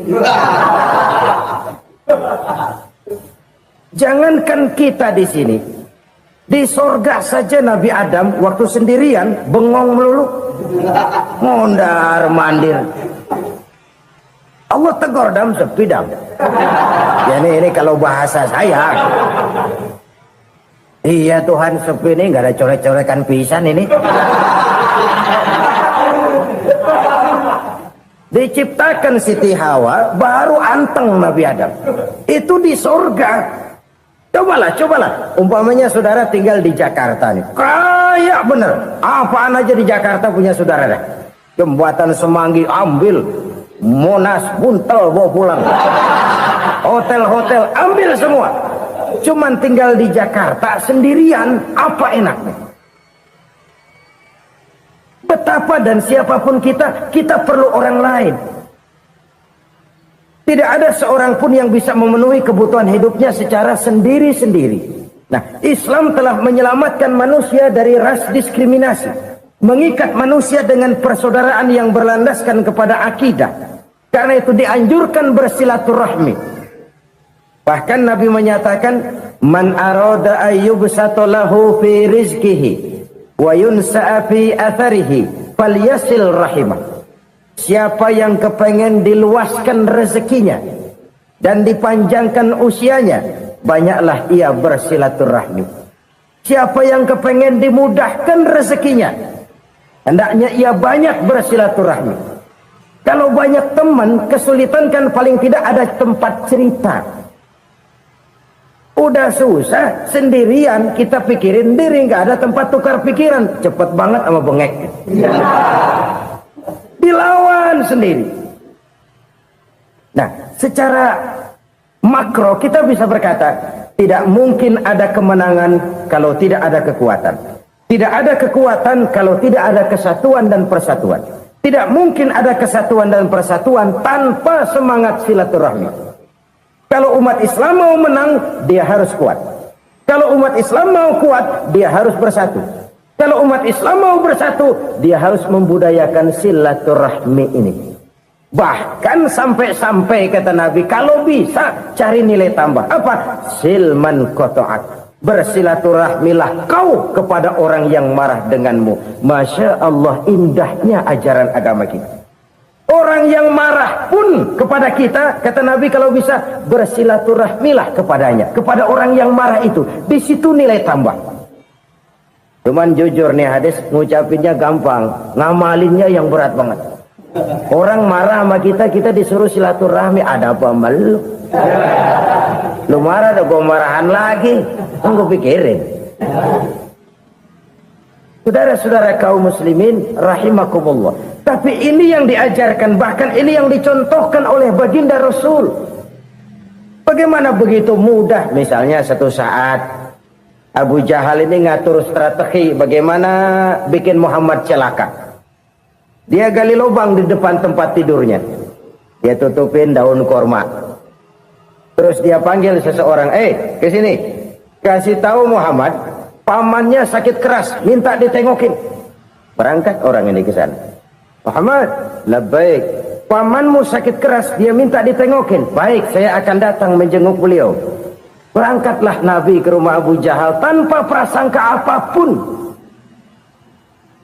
Abu Jahal udah pasang setil, selimut 3 rangkap setengah dipakai, persis kayak orang meriang. Tapi sembari ngintip dari balik selimut, begitu Muhammad buka pintu, nah masuk perangkap nih. Muhammad jalan menuju tempat pembaringan. Makin lama makin dekat, makin lama makin dekat, makin dekat ke lubang yang dipasang oleh Abu Jahal itu. Dalam hati Abu Jahal, terus dah jatuh, mampus dah lo ini. Mampus lo hari ini nih. Apa yang terjadi? Malaikat Jibril datang. Muhammad, pamanmu cuma pura-pura sakit. Di depan tempat tidurnya ada lubang perangkap supaya kamu jatuh ke situ. Sudah, kamu pulang. Balik kanan Nabi. Sudah hampir jatuh ke lubang, balik kanan, pulang. Bayangin kecewanya Abu Jahal. Muhammad dikit lagi, Muhammad dikit lagi. Enggak paman, saya pulang aja. Emosi bangun dari tempat tidur, enggak sadar kalau lagi pura-pura sakit. Lompat ngejar Nabi, dia lupa dengan lubang yang dia gali. Usrak, nyemplung sendiri ke dalam lubang.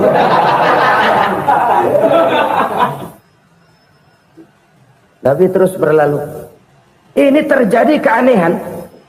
Jatuh ke lubang yang dia gali itu sebenarnya nggak terlalu dalam ya, antara 3-4 meteran lah. Tolong saya jatuh ke lubang ini. Datanglah pelayan-pelayannya itu. Angkat saya dari sini. Oh, yang ngulurin tambang. Satu gulung, belum juga nyampe itu tambang. Kurang, beli lagi ke warung. Sambung, ulur lagi, nggak juga bisa sampai. Wah, ini kerjaan Muhammad ini. Tolong, siapa salah seorang kamu ke rumah Muhammad, kasih tahu encangnya kecebur. Minta ditolongin. Sampaikan kepada Rasul. Kenapa? Pamanmu jatuh ke lubang, Muhammad minta tolong diangkatin. Tambang udah nyambung-nyambung nggak nyampe juga. Ya, nanti saya datang, saya tolong. Coba. Nyata-nyata orang berniat jahat mau mencelakakan dia. Datang dia menolong. Ini yang disebut air tuba dibalas air susu ya ini. Bukan sebaliknya. Air tuba dibalas air susu. Paman, kecebur ya? Iya Muhammad, tolong ini. Pegang tangan saya. Nabi ulurkan tangannya, nyampe. Dipegang oleh Abu Jahal, diangkat ke atas.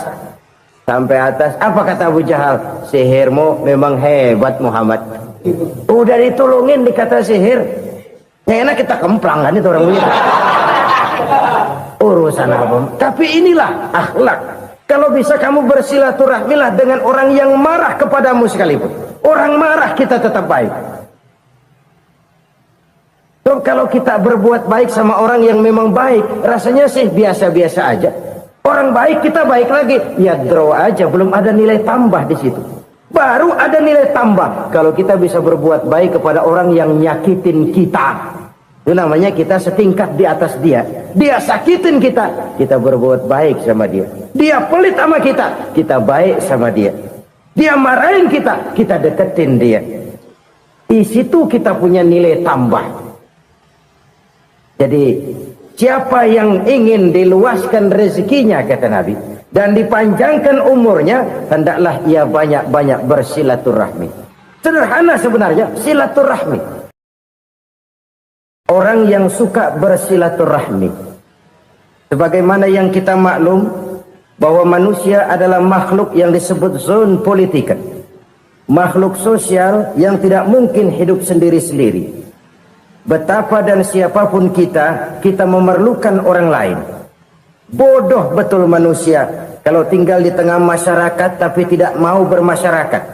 Merasa hebat sendiri, pintar sendiri, gagah sendiri, kaya sendiri. Mungkin kalau mati juga ngubur sendiri. Jangankan kita di sini, di sorga saja Nabi Adam waktu sendirian bengong melulu, mondar mandir. Allah tegur dam sepidam. Ya ini kalau bahasa saya. Iya Tuhan, sepi ini nggak ada coret-corekan pisan ini. Diciptakan Siti Hawa baru anteng Nabi Adam. Itu di sorga. Cobalah. Umpamanya saudara tinggal di Jakarta nih. Kayak bener. Apaan aja di Jakarta punya saudara dah. Jembatan Semanggi ambil. Monas, Buntel bawa pulang. Hotel-hotel ambil semua. Cuman tinggal di Jakarta sendirian, apa enaknya? Betapa dan siapapun kita perlu orang lain. Tidak ada seorang pun yang bisa memenuhi kebutuhan hidupnya secara sendiri-sendiri. Nah, Islam telah menyelamatkan manusia dari ras diskriminasi, mengikat manusia dengan persaudaraan yang berlandaskan kepada akidah. Karena itu dianjurkan bersilaturahmi. Bahkan Nabi menyatakan, man arada ayyubsata lahu fi rizqihi wa yunsa'a fi atharihi falyasil rahimah. Siapa yang kepengen diluaskan rezekinya dan dipanjangkan usianya, banyaklah ia bersilaturahmi. Siapa yang kepengen dimudahkan rezekinya, hendaknya ia banyak bersilaturahmi. Kalau banyak teman, kesulitan kan paling tidak ada tempat cerita. Udah susah, sendirian kita pikirin diri, nggak ada tempat tukar pikiran. Cepet banget sama bengek. Dilawan sendiri. Nah, secara makro kita bisa berkata, tidak mungkin ada kemenangan kalau tidak ada kekuatan. Tidak ada kekuatan kalau tidak ada kesatuan dan persatuan. Tidak mungkin ada kesatuan dan persatuan tanpa semangat silaturahmi. Kalau umat Islam mau menang, dia harus kuat. Kalau umat Islam mau kuat, dia harus bersatu. Kalau umat Islam mau bersatu, dia harus membudayakan silaturahmi ini. Bahkan sampai-sampai kata Nabi, kalau bisa cari nilai tambah. Apa? Silman qata'ak. Bersilaturahmilah kau kepada orang yang marah denganmu. Masya Allah, indahnya ajaran agama kita. Orang yang marah pun kepada kita, kata Nabi, kalau bisa bersilaturahmilah kepadanya, kepada orang yang marah itu. Di situ nilai tambah. Cuman jujur nih hadis, ngucapinnya gampang, ngamalinnya yang berat banget. Orang marah sama kita, kita disuruh silaturahmi, ada apa malu? Lu marah, ada gua marahan lagi. Kan gua pikirin. Saudara-saudara kaum muslimin rahimakumullah. Tapi ini yang diajarkan, bahkan ini yang dicontohkan oleh baginda Rasul. Bagaimana begitu mudah, misalnya satu saat Abu Jahal ini ngatur strategi bagaimana bikin Muhammad celaka. Dia gali lubang di depan tempat tidurnya. Dia tutupin daun korma. Terus dia panggil seseorang, ke sini. Kasih tahu Muhammad, pamannya sakit keras, minta ditengokin. Berangkat orang ini ke sana. Muhammad, labbaik. Pamanmu sakit keras, dia minta ditengokin. Baik, saya akan datang menjenguk beliau. Berangkatlah Nabi ke rumah Abu Jahal tanpa prasangka apapun. Abu Jahal udah pasang setil, selimut 3 rangkap setengah dipakai, persis kayak orang meriang.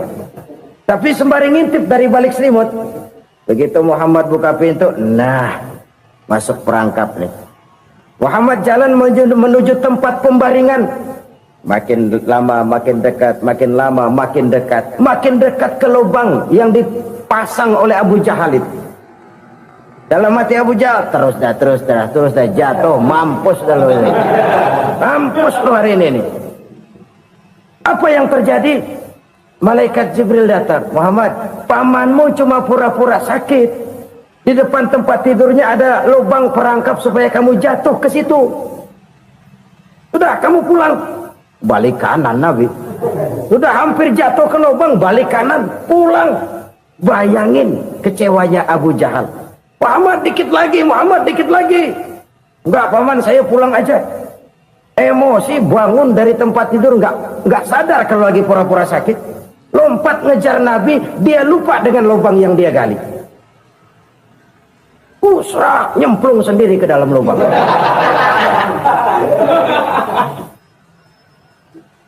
Nabi terus berlalu.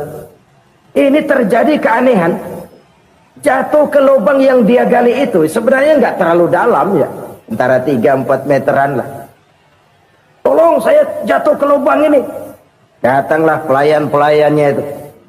Angkat saya dari sini. Oh, yang ngulurin tambang. Satu gulung, belum juga nyampe itu tambah. Kurang, beli lagi ke warung. Sambung, ulur lagi, nggak juga bisa sampai. Wah, ini kerjaan Muhammad ini. Tolong, siapa salah seorang kamu ke rumah Muhammad, kasih tahu encangnya kecebur. Minta ditolongin. Sampaikan kepada Rasul. Kenapa? Pamanmu jatuh ke lubang, Muhammad minta tolong diangkatin. Tambang udah nyambung-nyambung nggak nyampe juga. Ya, nanti saya datang, saya tolong. Coba. Nyata-nyata orang berniat jahat mau mencelakakan dia. Datang dia menolong. Ini yang disebut air tuba dibalas air susu ya ini. Bukan sebaliknya. Air tuba dibalas air susu. Paman, kecebur ya? Iya Muhammad, tolong ini. Pegang tangan saya. Nabi ulurkan tangannya. Nyampe. Dipegang oleh Abu Jahal. Diangkat ke atas. Sampai atas. Apa kata Abu Jahal? Sihirmu memang hebat Muhammad. Udah ditolongin dikata sihir. Yang enak kita kemplang kan itu orang begitu. Urusan apa? Tapi inilah akhlak. Kalau bisa kamu bersilaturahmilah dengan orang yang marah kepadamu sekalipun. Orang marah kita tetap baik. So, kalau kita berbuat baik sama orang yang memang baik, rasanya sih biasa-biasa aja. Orang baik kita baik lagi, ya draw aja, belum ada nilai tambah di situ. Baru ada nilai tambah kalau kita bisa berbuat baik kepada orang yang nyakitin kita. Itu namanya kita setingkat di atas dia. Dia sakitin kita, kita berbuat baik sama dia. Dia pelit sama kita, kita baik sama dia.